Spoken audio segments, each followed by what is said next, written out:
Bonjour à tous, bienvenue à ce webinaire organisé par le RMT Actia Ecofeed. Nous allons parler de l'optimisation de la production de froid en agroalimentaire tout en intégrant les enjeux réglementaires et climatiques. À noter que ce webinaire est enregistré et sera disponible sur la chaîne YouTube de l'Actia. Alors, je vais vous partager maintenant mon écran. Hop. Voilà. Donc en principe, vous devez avoir la slide de titre qui est arrivée. Alors, un petit mot sur le programme de ce webinaire. Donc, il va durer 1 heure et se terminera à 15 heures. Je vais commencer par vous présenter les enjeux du froid dans l'industrie agroalimentaire. Ensuite, Frédéric Bazinté du Pôle Cristal vous parlera des impacts de la réglementation sur le choix des fluides frigorigènes. Puis Evelyne Lerinsberto et Steven Duré vous parleront de comment on peut aussi remettre en question ses besoins en froid. Et enfin, Lucine Bagmar du CETIAT vous parlera de l'adaptation au changement climatique des installations froid. Et vous verrez qu'on peut faire beaucoup mieux que d'arroser ces condenseurs avec un simple tuyau d'arrosage. Et enfin, nous terminerons par une séance de questions-réponses. Et d'ailleurs, pour cela, je vous demande de poser vos questions tout au long du webinaire dans le chat et nous traiterons vos questions en fin de webinaire. Alors, pour commencer, quelques mots sur le RMT Actia Ecofeed qui organise ce webinaire. Donc, nous sommes un réseau de centres techniques, d'établissements d'enseignement et de centres de recherche qui travaillons sur l'efficience eau-énergie dans l'industrie agroalimentaire. Donc, vous avez ici les champs d'action du RMT autour de l'énergie, de l'eau, de la sobriété et de la flexibilité dans les usines agroalimentaires. Et puis, nous avons aussi un axe sur la valorisation des travaux du RMT, que ce soit auprès des entreprises agroalimentaires jusqu'aux équipementiers ou aux énergéticiens. Peut-être juste 2 exemples sur des projets que nous avons menés sur le secteur du froid. Donc, un projet qui s'appelle Food & Freeze, qui est terminé, qui a porté sur l'optimisation des opérations de dégivrage dans la surgélation des produits alimentaires. Et puis un projet en cours sur le Super Chill, qui porte sur le Super Chilling, donc une solution de congélation partielle des aliments. Alors, je reviens au thème du webinaire, donc les enjeux du froid dans l'industrie agroalimentaire. Je pense que vous êtes tous au courant que le froid est indissociable de la conservation des produits alimentaires. L'Association française du froid nous rappelle que 70% de nos aliments passent par la chaîne du froid en France. Quand on a du froid dans une entreprise agroalimentaire, très souvent, c'est le premier poste de consommation électrique. Et puis en parallèle, on a l'évolution climatique que l'on connaît, bien que cette année, cet été, elle était un petit peu mitigée, mais qui entraîne malgré tout sur le long terme d'entraîner une révolution pour le froid. Ainsi, l'Institut national du froid prévoit que les consommations d'énergie liées au froid vont dépasser celles du chauffage en 2060. Du côté de l'Agence internationale de l'énergie, on estime que c'est une augmentation de 50% des besoins en froid d'ici à 2050. Mais déjà aujourd'hui, on est à 20% de la consommation électrique mondiale qui est engendrée par le froid, et ça représente à peu près 8% des émissions de gaz à effet de serre, en prenant en compte l'aspect consommation d'énergie et les émissions liées aux fluides frigorigènes. Donc c'est un sujet sur lequel le RMT travaille. On mène d'ailleurs actuellement une enquête sur l'impact des épisodes caniculaires sur la chaîne alimentaire. Alors la production de froid mécanique est un sujet complexe qui demande des investissements lourds qui vont engager l'entreprise sur de nombreuses années. En parallèle, c'est aussi une externalité qui est de plus en plus, une utilité qui est de plus en plus externalisée par les entreprises, notamment en lien avec l'empilement réglementaire et les exigences que ça implique en termes de compétences.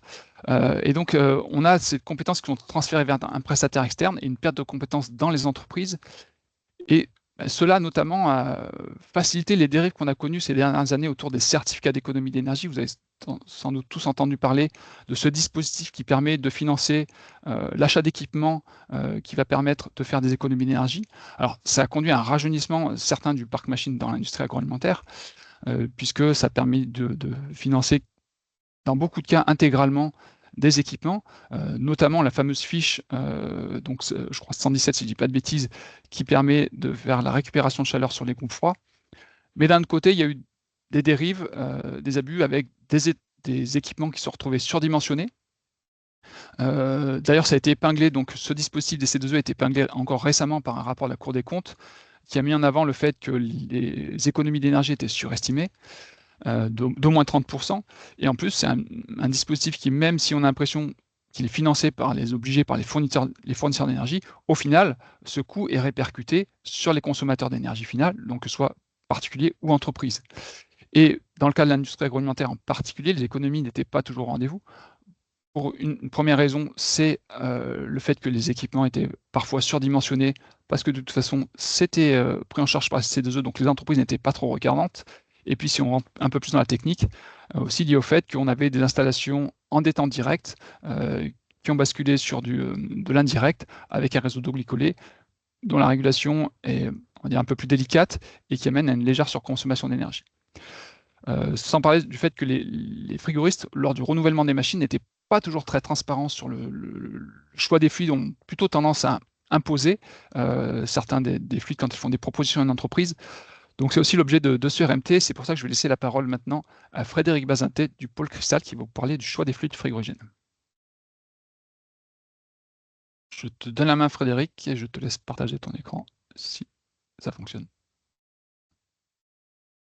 Alors, bonjour à tous. Je vais, moi, introduire un petit peu le sujet de la réglementation, qui est un sujet relativement complexe qui a pas mal de conséquences sur les choix de conception. Et donc, on va essayer de regarder un petit peu quels sont les impacts de cette réglementation sur le choix du réfrigérant, qui est forcément un choix central dans dans la conception d'une installation frigorifique ou dans son évolution.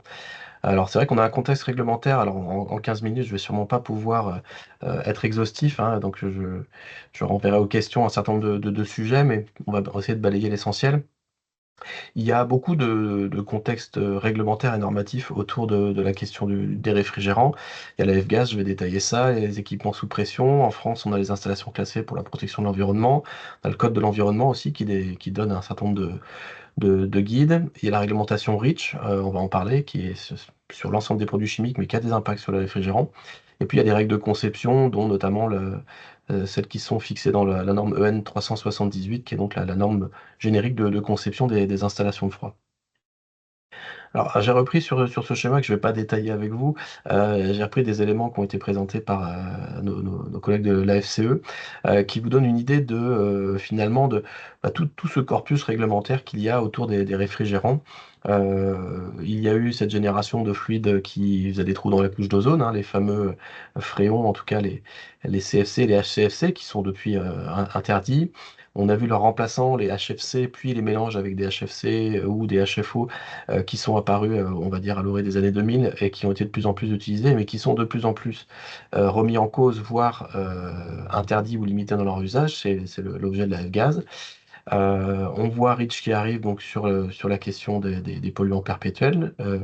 Et puis il y a aussi des éléments autour du code du travail, par exemple, quand on est sur des atmosphères explosives, parce qu'on a les fluides dits naturels ou fluides organiques, comme l'ammoniac, le CO2 ou l'hydrocarbure, qui sont pas issus voilà, de la chimie du fluor, mais qui nécessitent bien sûr de mettre en place un certain nombre de critères, notamment de sécurité. Alors, si je viens sur le détail de la F-gaz, donc sous ce terme F-gaz, en fait, on regroupe un certain nombre, enfin plusieurs réglementations qui se sont succédées, dont la dernière est entrée en vigueur au mois de mars de cette année. Les fondamentaux, en fait, de cette réglementation, donc l'objet de la réglementation, c'est de limiter l'usage de réfrigérants qui ont un impact important en tant que gaz à effet de serre. Hein, les ordres de grandeur, ça va de quelques dizaines jusqu'à 3000, 4000 fois le CO2 pour certains réfrigérants. Donc, on a voulu mettre en place des réglementations visant à limiter les émissions. Et donc, les émissions, finalement, les fondamentaux de la F-gaz, il y en a trois.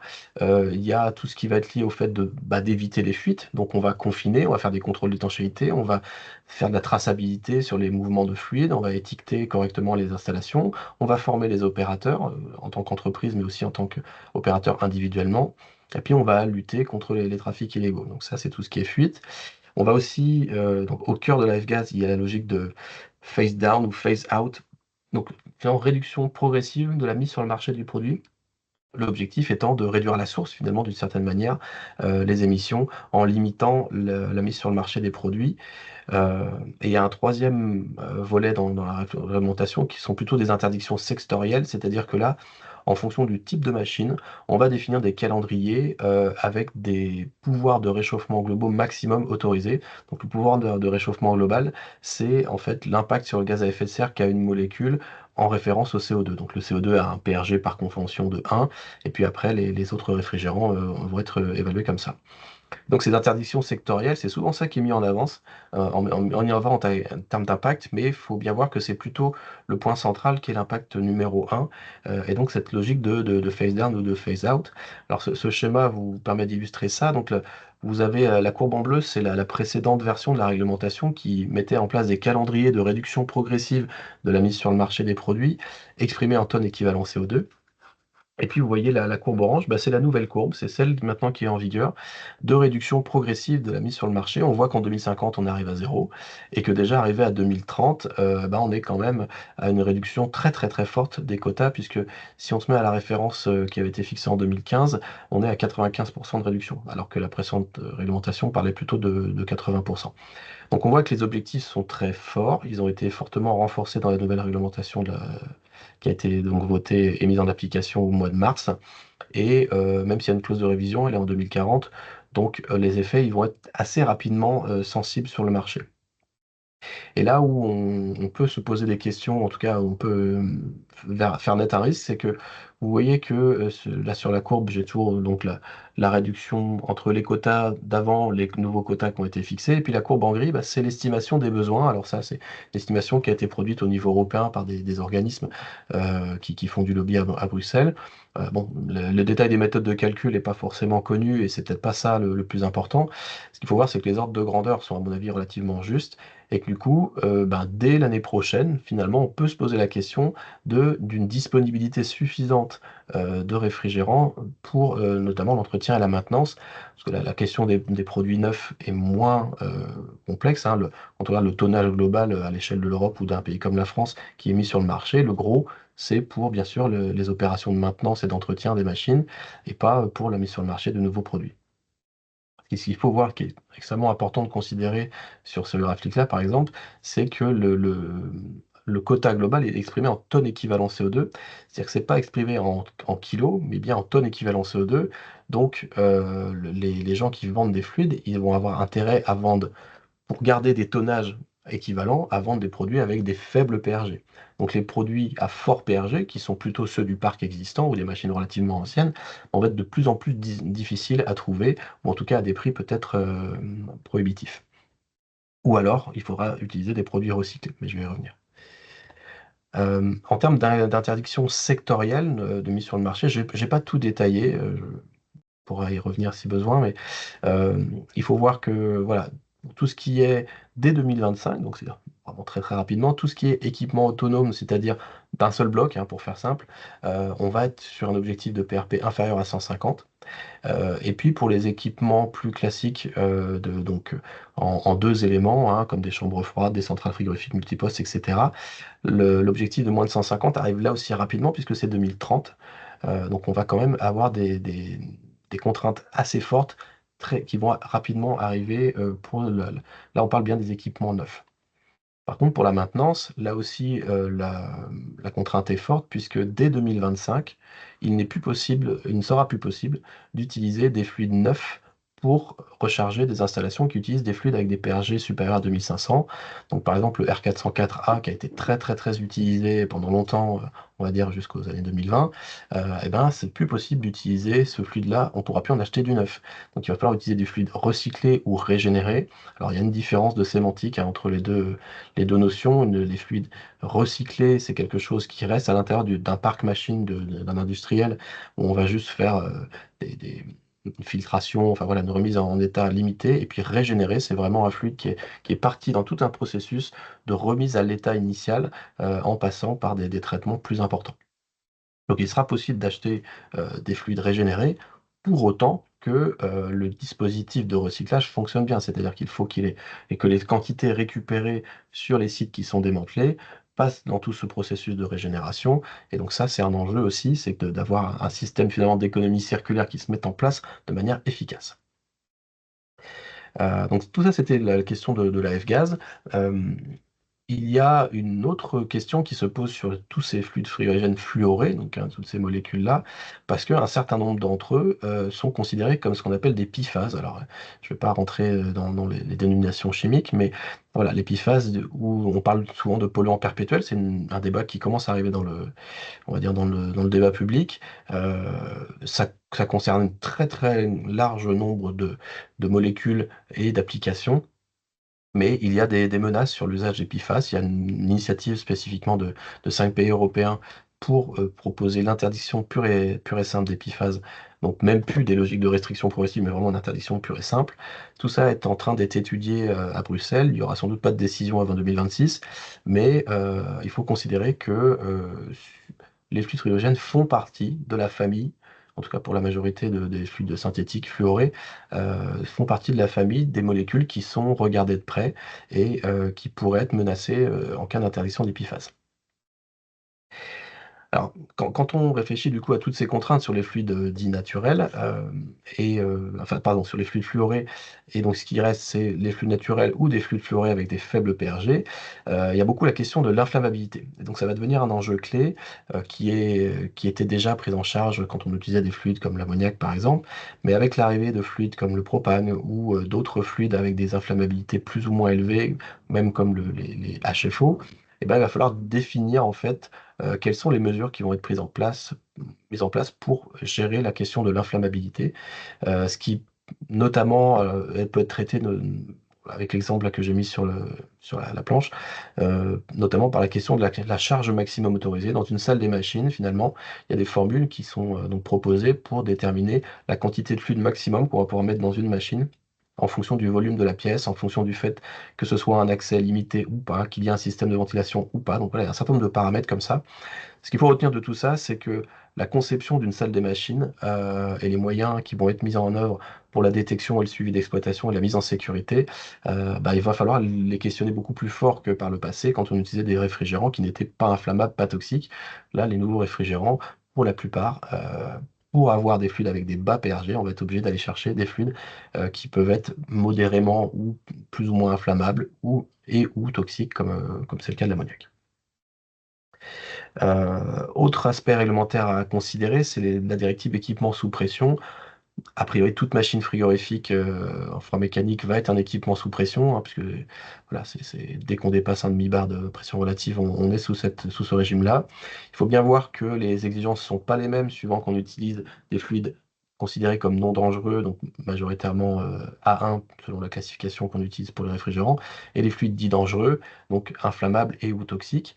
Euh, donc là, bon, je ne vais pas rentrer dans le détail de cette réglementation-là, mais il faut bien se considérer que la responsabilité de la conformité aux équipements sous pression au moment de la mise sur le marché, c'est plutôt la question du fabricant ou du distributeur de l'équipement ou de l'installateur, voilà, de produire quelque chose de conforme. Mais après, dans la vie de l'équipement, c'est bien l'exploitant qui a une responsabilité sur le suivi d'exploitation. L'exploitant, il a des exigences, il a des devoirs dans le suivi d'exploitation liés aux équipements sous pression. Donc c'est important d'avoir ça en tête et d'être bien renseigné sur ce sujet-là. Donc si on essaie de synthétiser un petit peu, je vous ai donné un panel relativement court de l'ensemble des réglementations qu'il faut regarder. L'impact de ces réglementations-là maintenant, c'est on fait quoi? Pour les équipements neufs, la question va être de plus en plus resserré en termes d'options, de toute façon, c'est moins de 150 en pRG. Donc il faut trouver un réfrigérant qui a un pRG inférieur à 150. Ça veut dire qu'il y a des solutions en mélange ou pas de HFO ou de mélange HFC-HFO. Attention à l'effet des quotas, on en a parlé, mais il y a aussi la question de la gestion du risque. Il y a les fluides dits naturels, donc au premier rang duquel les hydrocarbures et pour l'essentiel le propane, l'ammoniac et le CO2 qui sont bien connus aussi depuis un certain nombre d'années. L'hydrocarbure, c'est un peu plus récent, mais ça commence à à se diversifier. Bon, c'est des solutions qui sont disponibles, mais attention, la conception va pas être la même, la prise en compte du risque et aussi d'avoir du personnel formé, la prise en compte justement des équipements sous pression aussi va pas être la même. Donc voilà, ce sont des évolutions, il faut s'adapter et il faut pas forcément qu'on se contenter de reproduire des solutions bien connues ou anciennes. Pour le parc existant, dès 2025, on ne peut plus utiliser en neuf des réfrigérants qui ont des PRG supérieurs à 2500, donc exit le 404, etc. Il y a plein d'autres mélanges qui ont été largement utilisés depuis qu'on avait ces échéances progressives qui sont en théorie disponibles jusqu'à 2030 et encore jusqu'à 2050 après en recycler et régénérer, mais on va avoir des problèmes de disponibilité en raison des quotas. Donc tous ces fluides avec des PRG supérieurs à 1000, 1500, eh bien, c'est très clair que dans les années à venir, ils vont être de moins en moins disponibles parce que les quotas baissent et que les gens qui mettent sur le marché ces produits, les réfrigérants n'ont pas intérêt à ce que leur tonnage baisse. Donc il reste la possibilité de convertir des installations. Dans certains cas, c'est envisageable. Attention, c'est pas forcément envisageable. Attention aux performances, attention aussi à la conformité réglementaire, parce que si on passe d'un fluide qui n'était pas inflammable à un fluide modérément inflammable, a priori, c'est pas forcément possible. Donc ça, c'est un élément qu'il faut regarder. Et puis un dernier point sur lequel il faudra être attentif aussi, c'est que la nouvelle version de la F-Gaz impose une certification des personnels pour tous les fluides, pas uniquement les fluides fluorés. Et cette certification ne sera plus valable à vitam aeternam, mais sera valable 7 ans. Donc c'est-à-dire que tous les 7 ans, tous les gens devront repasser par une formation, et notamment tous ceux qui ont eu leur attestation d'aptitude aujourd'hui devront, dans les 3 ou 4 prochaines années, repasser par la formation. Donc, on risque d'avoir un goulet d'étranglement, y compris dans les centres de formation, pour pouvoir avoir suffisamment de techniciens certifiés. Donc, c'est un enjeu aussi en termes de... Si on doit faire des modifications ou de la maintenance, on va avoir encore plus de tensions qu'on en a déjà sur la main-d'œuvre dans les métiers de la réfrigération. Voilà ce que je voulais dire. Il reste peut-être 1 ou 2 minutes pour des questions, sinon on les verra à la fin. Et je Merci. vais repasser la parole à Yvan. Ouais. Merci beaucoup Frédéric pour cet éclairage sur les fluides. Effectivement, les questions, je propose de les poser dans le chat parce qu'on est pile poil dans les temps et on les gardera pour la fin. Et donc maintenant, on va aborder la question des besoins en froid, hein, puisque dans la logique de conception d'installation froid, on commence par les besoins et après on parle de la machine. Donc ce sont Evelyne et Steven qui vont enchaîner sur comment on peut remettre en question ces besoins en froid. Je vous laisse partager votre écran. Oui, ça vient. Alors, ok, est-ce que vous voyez bien l'écran?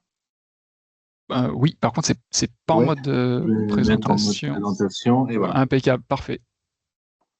Bonjour à tous. Merci Yvan de nous donner la parole et l'occasion de présenter les travaux.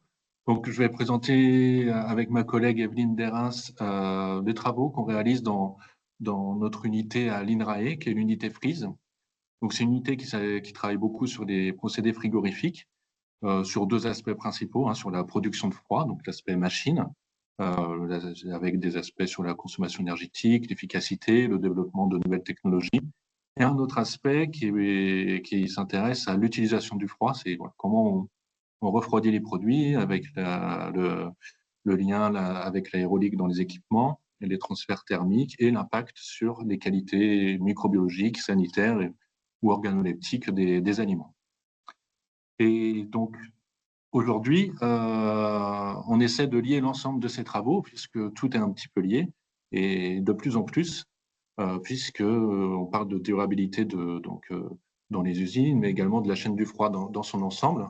Et donc, il y a un lien fort entre la sécurité sanitaire, les impacts environnementaux, le gaspillage alimentaire également, puisque dans les années 70-80, quand on n'avait pas de tous ces problèmes liés au réchauffement climatique, on mettait beaucoup l'accent sur la sécurité sanitaire et à juste titre. Il fallait que les aliments soient sûrs, mais de plus en plus, voilà, les autres enjeux apparaissent et ça devient très très concret dans la vie quotidienne des industriels et de tous les acteurs de la chaîne alimentaire. Et donc, c'est important d'avoir des outils quantitatifs et de bien pondérer l'ensemble des aspects. Donc, par exemple, comme je disais, si on met tout le poids sur la sécurité sanitaire, eh bien, on va refroidir toutes les chambres froides à 2 degrés et on va payer beaucoup d'énergie, beaucoup d'électricité et ça va augmenter le coût. À l'inverse, si on met toutes nos chambres froides pour faire des économies d'énergie à 8 degrés, eh bien, on risque d'avoir des petits problèmes de gaspillage et de risques sanitaires. Et donc, l'idée, c'est d'avoir des outils qui permettent de tout quantifier et qui permettent d'avoir cette balance entre des critères qui peuvent être conflictuels. et donc qui permettent d'avoir une décision pondérée avec un compromis entre les deux, en sachant qu'il y a des enjeux réglementaires sur le côté sécurité sanitaire. Mais l'idée, c'est de pouvoir faire communiquer dans les mêmes environnements, dans les mêmes usines, le service qualité avec la partie production de froid qui travaille en commun. Et de la même manière, lorsqu'on va essayer d'installer une nouvelle installation frigorifique, il ne faut pas hésiter à travailler avec le service qualité. Et donc, on va illustrer 2 cas d'études. Un projet ANR Opticold, donc sur une usine de fabrication de raviolis frais que je vais présenter. Et le second, ce sera plutôt sur l'impact de la ventilation dans le stockage de palettes de fromage que ma collègue va présenter. Donc, dans le cadre de l'atelier de fabrication de raviolis frais, on est allé sur une usine sur site qui a participé au projet, qui se posait des questions sur son impact environnemental, sur ses factures d'énergie. C'était une petite usine et ça représentait, comme l'a dit Yvan, des enjeux importants. Et elle avait aussi des problèmes de maîtrise de température lors des canicules qui arrivaient de plus en plus souvent. Donc, c'est une usine qui était située dans le sud de la France. Elle avait des bons froids un peu limités. Ça prenait en glace. Voilà, il y avait quelques soucis. Et puis, elle se posait la question également des impacts lorsqu'il y avait des pannes. Et voilà, comment on quantifie tout ça, comment on réagit par rapport à tout ça. Je ne vais pas pouvoir aborder toutes les questions aujourd'hui, mais on a des méthodologies qui permettent de le faire. Donc, la chaîne, c'est la suivante. On a une pasteurisation, un refroidissement, donc avec une consigne initiale qui était à moins 2 degrés, donc ce qui est assez froid. Donc, on voulait refroidir les produits en moins de 15 minutes donc dans ce tunnel de refroidissement. Ensuite, on avait un emballage dans un atelier qui était à 10 degrés et un stockage en chambre froide pour la journée jusqu'au lendemain pour expédier les produits. Nous, l'idée, c'était d'avoir une solution méthodo qui soit assez simple, qui nous demandait d'aller seulement une journée sur site pour faire des mesures de température et de consommation énergétique et pour développer des modèles assez simples. On ne voulait pas que la méthode soit trop compliquée à mettre en œuvre pour les industriels. Et en revanche, pour la partie microbiologie, on a besoin de faire des essais pour comprendre le comportement microbiologique sur ces aliments en particulier. Donc, on a fait des prélèvements en laboratoire, ça demande un peu plus de temps, mais aujourd'hui, c'est une contrainte de moins en moins importante puisqu'il y a énormément de bases de données en microbiologie qui nous permettent de répondre rapidement à ce problème. Donc, la méthodologie est la suivante. Il faut d'abord modéliser la température dans l'usine avec une température initiale qui n'est pas forcément la même pour tous les produits. Il y a une certaine variabilité à prendre en compte. Une distribution de température, 58 degrés. On va passer un seul produit en un lot, par exemple, de produits qu'on va refroidir dans le tunnel.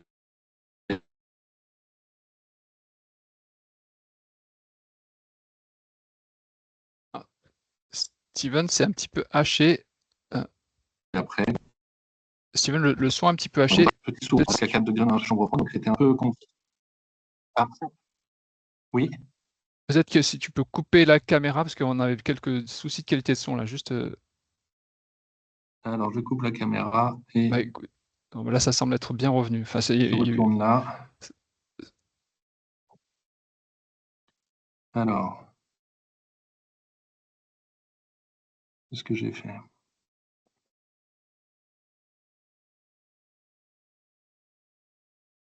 Voilà, est-ce que vous m'entendez? Vous voyez l'écran? C'est impeccable. On voit bien l'écran et on t'entend parfaitement. Parfait, merci.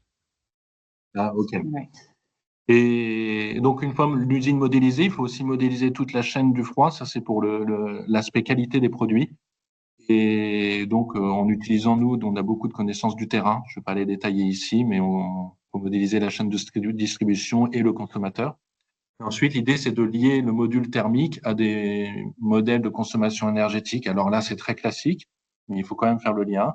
On prend en compte les besoins frigorifiques par les parois, les lumières, les machines, les infiltrations d'air. Et puis, les conditions opératoires, la température extérieure et la température de consigne. Et puis, on peut calculer des consommations énergétiques assez facilement et faire quelques scénarios en changeant les consignes de température.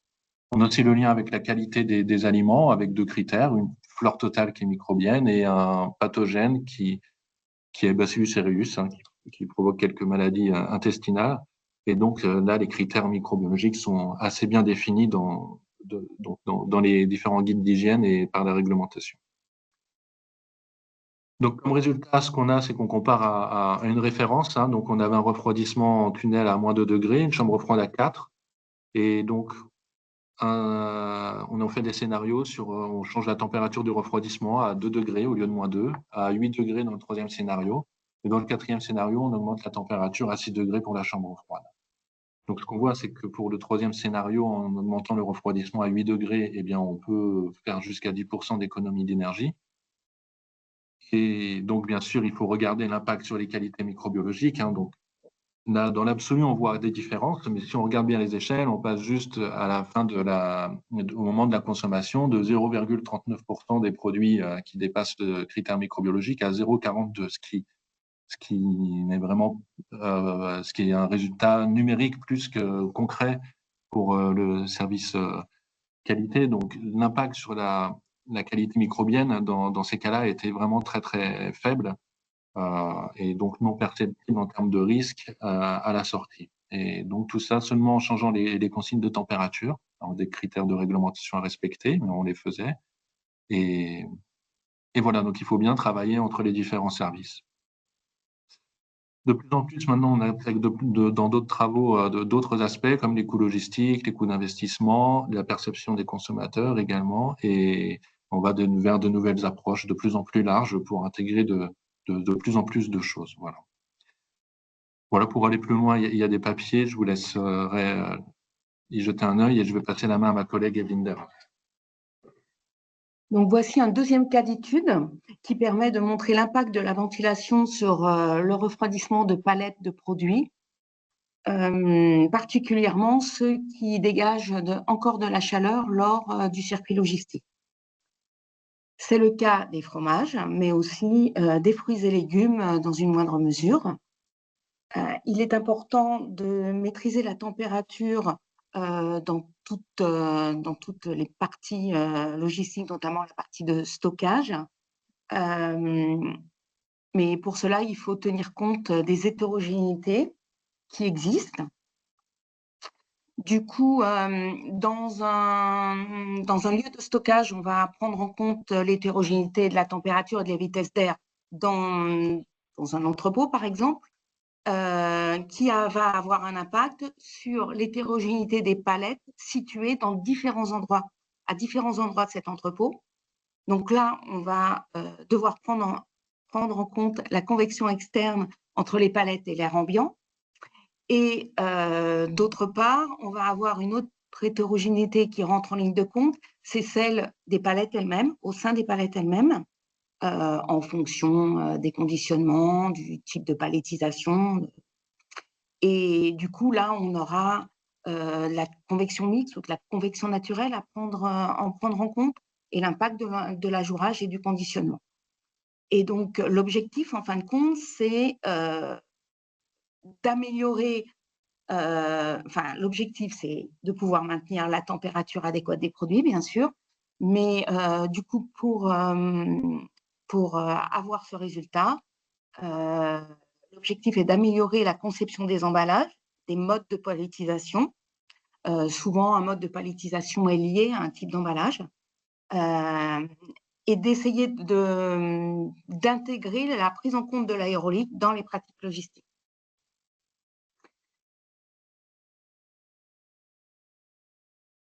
Pour le préalable à toute étude, en fin de compte, c'est de connaître justement si ce sont des zones bien ventilées, peu ventilées, en fin de compte, essayer de pouvoir distinguer ces zones. Donc, on a réalisé des mesures de vitesse pour pouvoir distinguer deux zones. Une zone qu'on va dire bien ventilée et puis des zones nettement moins ventilées, c'est-à-dire avec très peu de vitesse d'air. Les résultats qu'on vous présente là se basent sur plusieurs expérimentations et notamment des expérimentations qui se sont passées sur un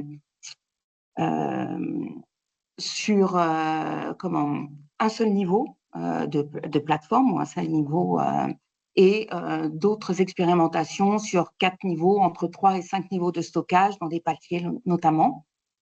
Donc là, on prend en compte l'hétérogénéité de la plateforme elle-même, mais on mesure aussi dans les palettes 3 niveaux de température, le plan supérieur, le plan médian et le plan inférieur, au minimum, hein, on peut en prendre plus, pour prendre en compte cette hétérogénéité au sein même de la palette.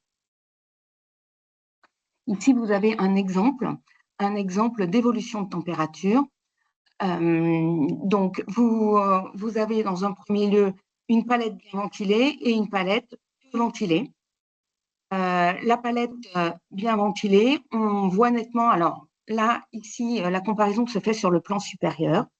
Pour la palette bien ventilée, on voit qu'il y a une hétérogénéité qui existe au sein même du plan des produits. Donc là, on n'est que sur un seul plan. Donc, on a une hétérogénéité même au sein d'un plan parce que les colis peuvent être l'un contre l'autre ou l'un vers l'extérieur de la palette, les autres très proches les uns contre les autres, ou alors près d'une cheminée, si c'est une palettisation avec cheminée. Donc, dans une palette bien ventilée, sur le plan supérieur, on observe une bonne homogénéité au sein de la palette, c'est-à-dire qu'il y a, on peut dire, 1 degré, 1 degré 2 entre tous les produits d'un même plan, c'est tout à fait correct en pratique. Et le même type de palette, en zone peu ventilée, va présenter une hétérogénéité plus importante, cette fois de 2 degrés.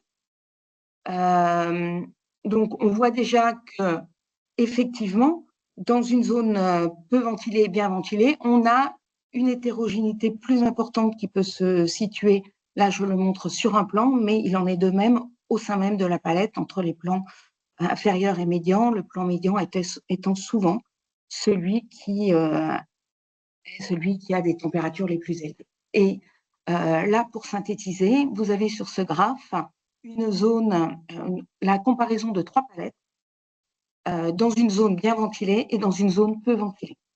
Si on considère donc la palette triangle vert, triangle rouge et losange bleu, nous avons 2 palettes sans cheminée, le triangle vert et le carré rouge, et l'on observe bien dans la zone peu ventilée des températures plus élevées que dans la zone bien ventilée, les températures extérieures étant identiques.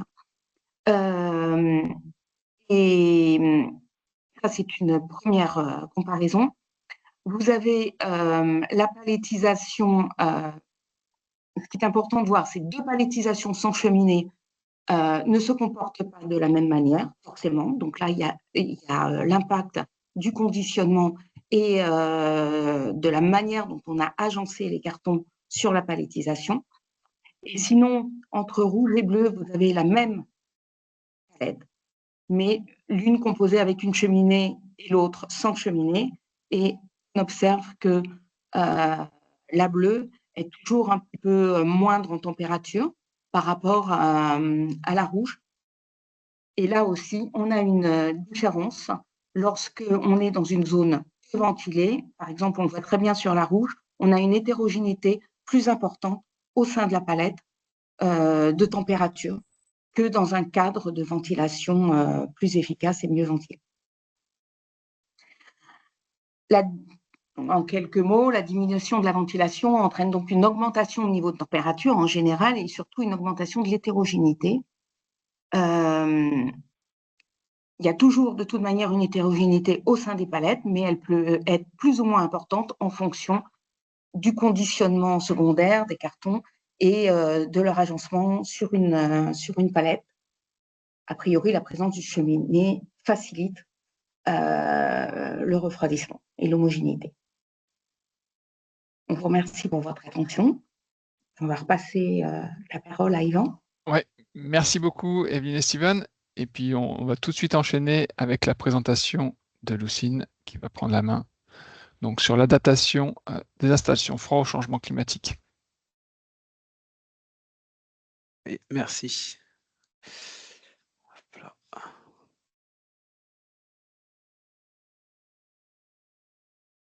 Voilà, alors,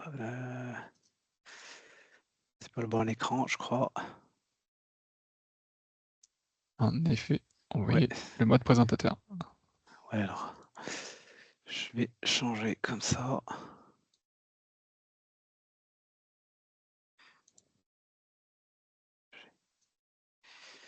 Et Impeccable. ouais, c'est bon. Ok, merci. Donc, donc moi je vais vous parler un peu de l'adaptation au changement climatique des installations frigorifiques. Voilà, donc bon, ce qu'on va voir un peu, c'est quel est l'impact des installations froides sur l'environnement, le dimensionnement des installations, d'une installation CO2 transcritique, les points de vigilance un petit peu, et puis les systèmes adiabatiques additionnels qu'on pourrait rajouter sur des condenseurs ou des refroidisseurs de gaz qu'on appelle gaz couleur pour les installations CO2 transcritiques. Donc voilà, donc en quelques mots, juste pour présenter le CETIAT, pour ceux qui ne connaissent pas, en fait, on est un centre technique sur l'aérolique et la thermique. On travaille sur les sujets de décarbonation, sobriété énergétique, économie circulaire, le confort, la santé, la sécurité et la métrologie de l'énergie. Le chiffre d'affaires à peu près, c'est 14 millions d'euros de chiffre d'affaires, avec une part en fait de projets de recherche pour les ressortissants qui sont en fait les ressortissants du CETIAT qui font, c'est les fabricants d'équipements aéroliques et thermiques.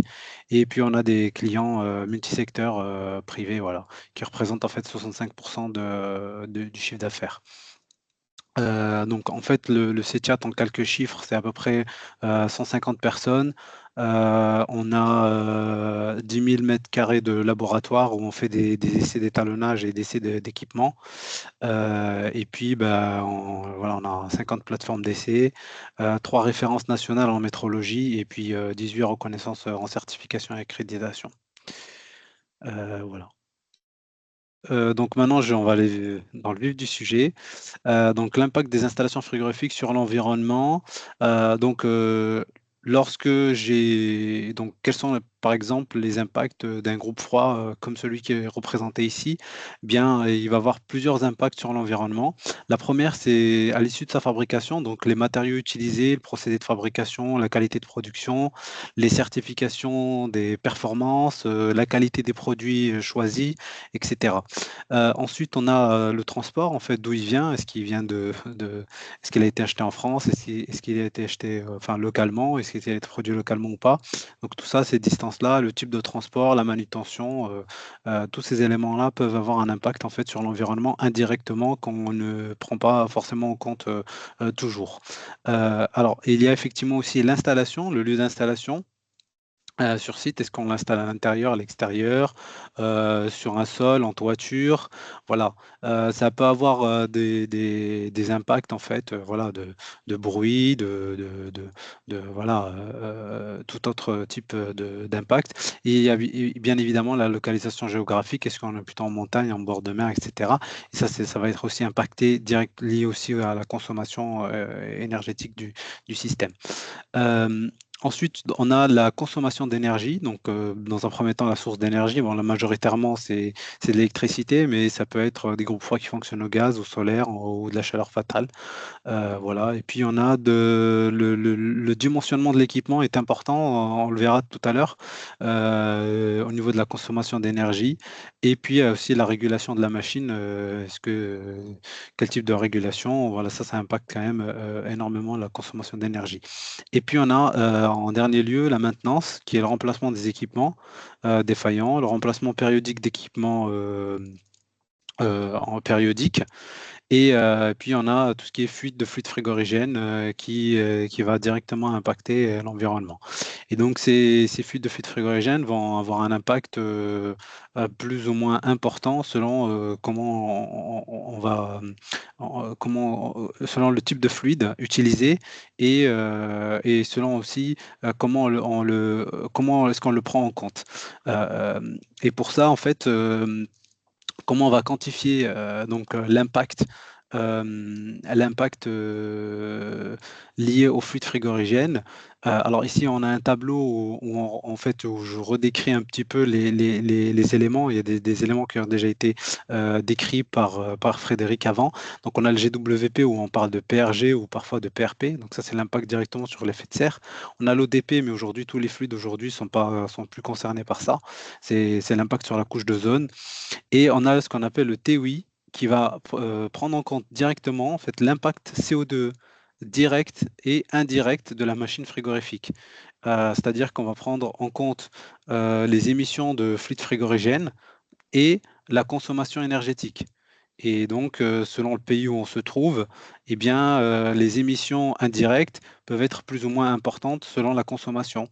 Et eh bien, par exemple, en France, l'émission, le poids carbone de l'électricité en France est en moyenne de 50 grammes par kilowattheure d'électricité consommée.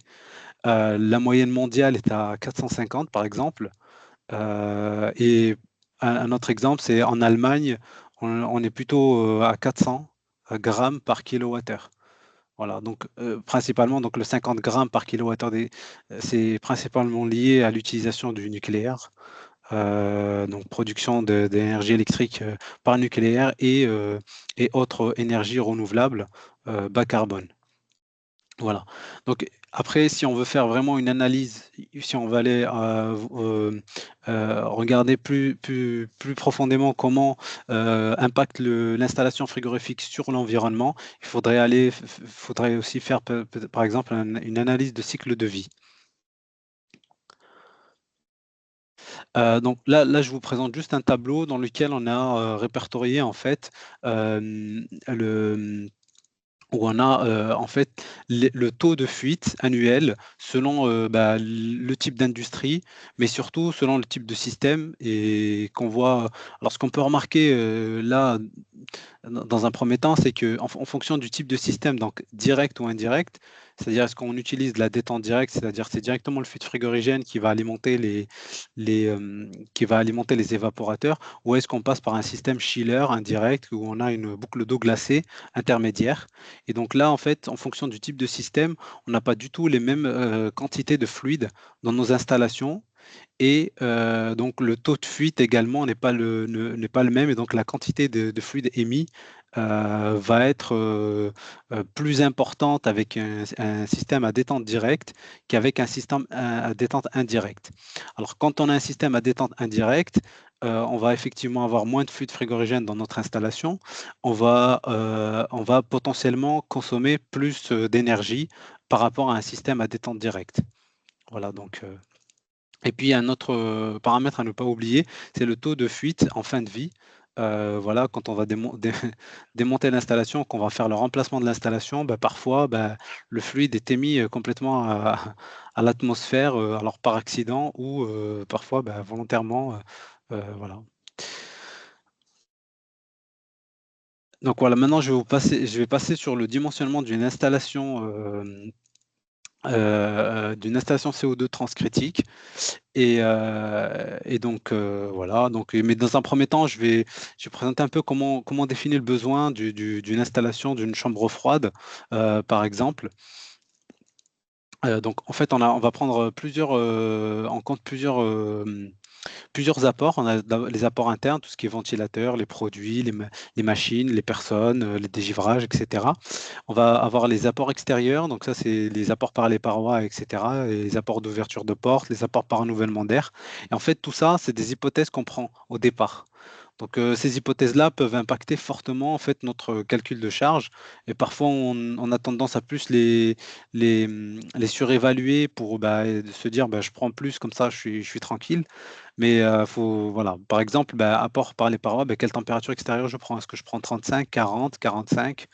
Voilà. Et puis je vais dimensionner mon installation pour un point de fonctionnement dans l'année. Et les ouvertures de porte, c'est pareil. Combien d'ouvertures de porte je prends par jour, par exemple, voilà. Et quel débit de renouvellement d'air? Donc tout ça, c'est des hypothèses qu'on prend au départ. Et en fait, avec ça, on a l'énergie à évacuer. Et de cette énergie à évacuer, on va encore prendre une hypothèse qui va nous donner en fait la puissance frigorifique à évacuer. Donc c'est le temps de fonctionnement de la machine qui peut être pris entre 16 et 20 heures. Et, et donc, ça peut impacter en fait la puissance à installer. Donc, j'ai ma puissance frigorifique à évacuer. Donc, quand je l'obtiens, cette puissance-là, eh bien, je prends encore un coefficient de sécurité pour être large de plus 10, voire plus 20%. Et enfin, j'ai ma puissance frigorifique machine qui est souvent surdimensionnée par rapport à mon besoin initial. Donc ça va impacter beaucoup de choses. Ça va impacter premièrement la consommation électrique, mais également, le coût de la machine que je vais installer et la taille de la machine. Donc voilà, donc j'ai finalement choisi ma machine. Donc j'ai une machine transcritique CO2. J'ai fait le choix du CO2 transcritique. Et donc j'ai des chambres froides négatives, j'ai des chambres froides positives. J'ai ma centrale et j'ai mon condenseur ou mon gaz couleur. Donc mon gaz couleur, ici, est situé à l'extérieur, bien évidemment, et en fait, le régime en CO2 va passer de condenseur à gaz couleur selon la température extérieure. Donc voilà, lorsque je suis en régime transcritique, c'est que tout simplement, en fait, les caractéristiques du fluide du CO2 me donnent que mon point critique est assez bas, il se situe à 31 degrés, et ce qui fait que je vais aller au-delà du point de la cloche, et donc je vais refroidir des gaz et non plus en fait condenser, va avoir un changement d'état comme se fait sur les autres machines traditionnelles, par exemple à l'ammoniac ou au propane ou autre. Voilà. Donc, et en fait, la machine CO2 transcritique va fonctionner dans ces deux régimes-là de fonctionnement, à la fois en ce qu'on appelle en subcritique et en transcritique selon la température extérieure. Alors voilà, donc le fonctionnement, lorsque j'ai dimensionné mon installation, j'ai par exemple pris un dimensionnement à 35 degrés extérieur, je l'ai sélectionné pour un régime transcritique, et pourtant, en fait, la température, quand on regarde la température extérieure moyenne annuelle en France, est de 15 degrés. Donc ça veut dire que tout simplement, majoritairement, la majorité du temps de fonctionnement de mon installation, elle va fonctionner en subcritique. Alors, en fait, c'est quoi l'impact de ça? Ça va avoir un impact dans le dimensionnement, par exemple, de l'échangeur du gaz couleur. Si je le choisis en transcritique ou en subcritique, ça fera pas la même taille. Alors, on préconise bien évidemment les fabricants d'échangeurs. C'est pour ça qu'il faut vraiment se discuter avec les fabricants d'échangeurs à ce moment-là et de bien choisir la température de sortie gaz couleur pour bien sélectionner l'échangeur. Donc voilà, donc ça c'est ce que je viens de dire, et ce qui est important, c'est selon le delta T aussi choisi, donc tout ça aussi ce sont des hypothèses initiales, et selon les fabricants d'échangeurs, vous n'allez pas avoir la même taille d'échangeur, donc c'est pour ça qu'il faut bien poser les hypothèses et les régimes de fonctionnement avant consultation. Donc maintenant, je vais traiter les systèmes adiabatiques additionnels. Donc, alors pourquoi on va En mettre 3 en place minutes, c'est possible, s'il te en plaît, 3 Lucille. minutes? Ouais, s'il te plaît, Ok, merci. donc je vais passer cette slide alors. Alors, rapidement, voilà. Donc là, c'était pour dire que le COP dépend en fait dépend en fait de la température extérieure. Et effectivement, en transcritique, on a un moins bon COP qu'en subcritique. Donc l'idée, c'est d'aller refroidir ça. Donc en refroidissant ça, je vais gagner de l'efficacité jusqu'à 40%. Et en fait, tout ça, ça va dépendre des conditions extérieures, température, humidité. Et là, j'avais présenté deux cas. Un cas où en fait je changeais uniquement l'humidité relative extérieure. On passait en fait de 30 à 60%. Et pourtant, on n'avait pas le même gain du tout et pas du tout la même consommation d'eau sur ces humidificateurs-là. Alors, on en a plusieurs types par brumisation, comme ceux qui sont là. Alors, bien évidemment, à proscrire ce type le truc qu'on met dans le jardin sur les condenseurs, parce que tout simplement, ça les abîme et ça réduit drastiquement la durée de vie des échangeurs. Voilà. Après, il y a faut faire attention à tout ce qui est qualité d'eau. Voilà, donc là, ici, ces systèmes-là ne sont pas concernés par la rubrique 29-21 de l'ICPE. Ensuite, on a les autres types d'humidification qui sont ceux-là. Alors, ce que j'ai pas dit sur les autres, c'est que sur les autres, on peut venir les adapter sur des échangeurs déjà existants, alors que celui-là, ce qu'on appelle le média humide, celui-là, par exemple, eh bien, en fait, il faut le prendre en compte dès la conception du gas cooler ou de l'échangeur. Donc voilà, donc là, il y a quelques précautions à prendre, également pas concerné par la rubrique 29-21 de l'ICPE. Alors, la consommation d'eau qu'il faut aussi surveiller. Voilà, en conclusion, donc voilà, donc là, en conclusion, voilà, la réduction des émissions CO2, donc c'est le choix du fluide frigorigène et l'optimisation de la consommation électrique.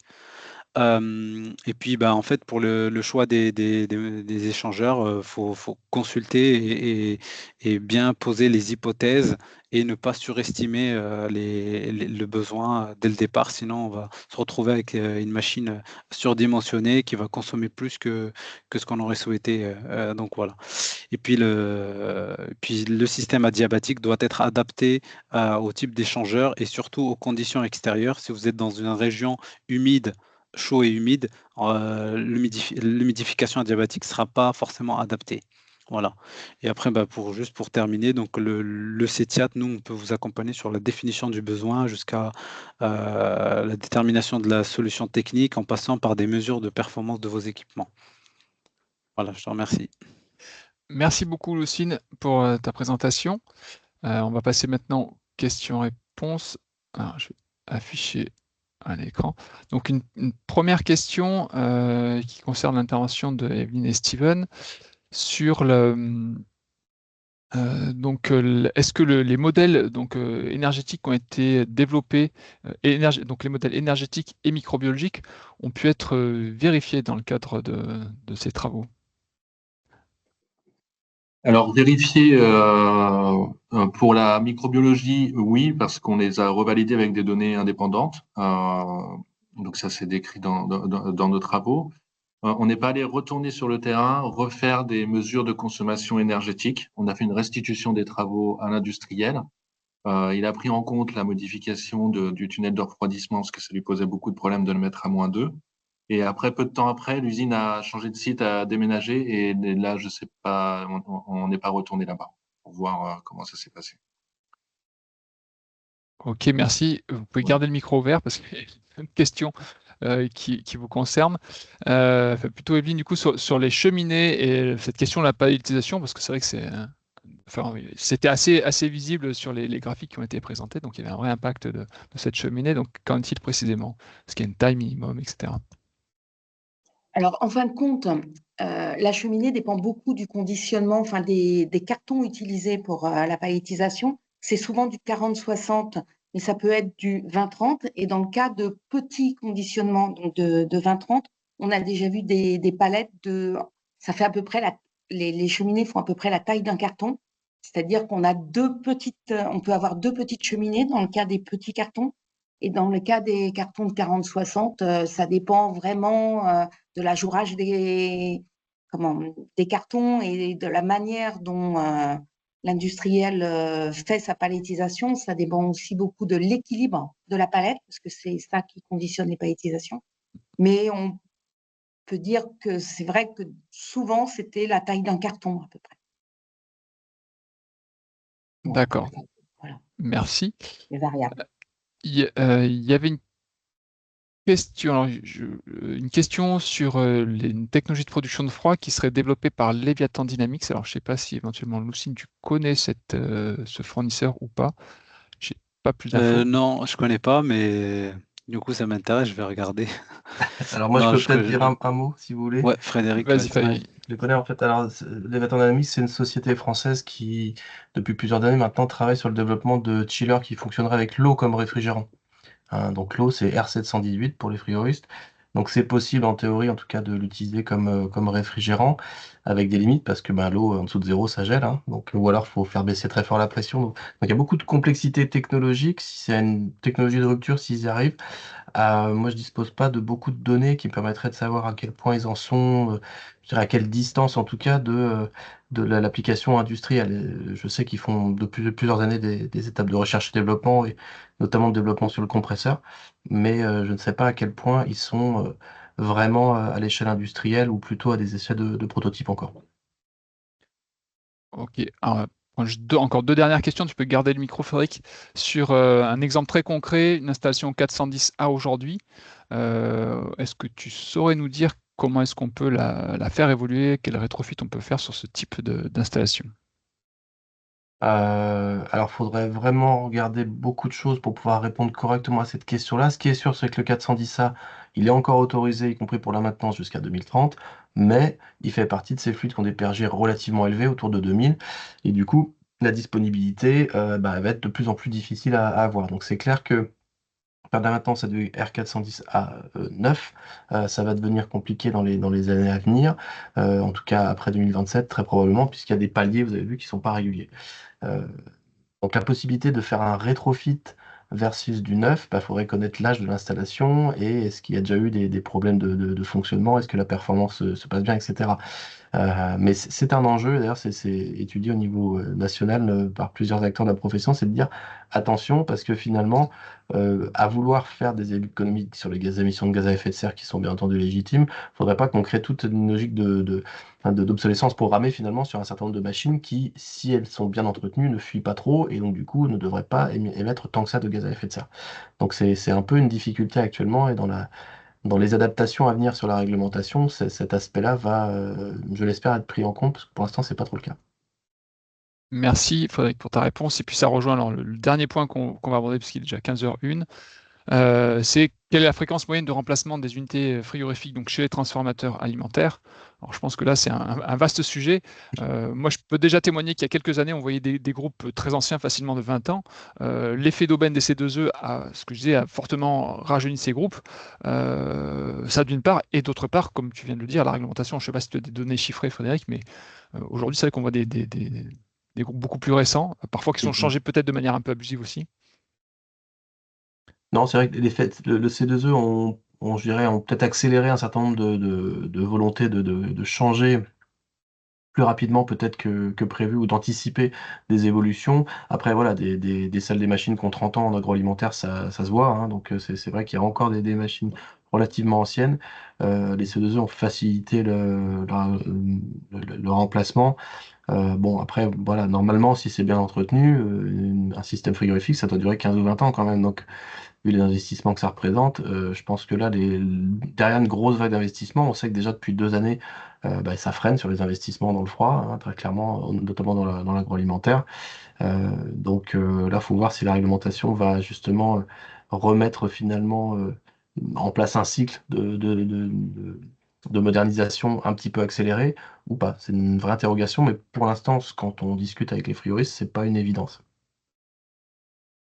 Merci beaucoup à tous pour votre participation. Donc, on enverra aux participants un lien vers le replay du webinaire et sous réserve de validation par les différents intervenants, on verra aussi dans quelle mesure les slides pourront être disponibles. Merci à tous et bon après-midi. Merci, au revoir. Merci beaucoup. Bon après-midi. À bientôt. Au revoir, merci.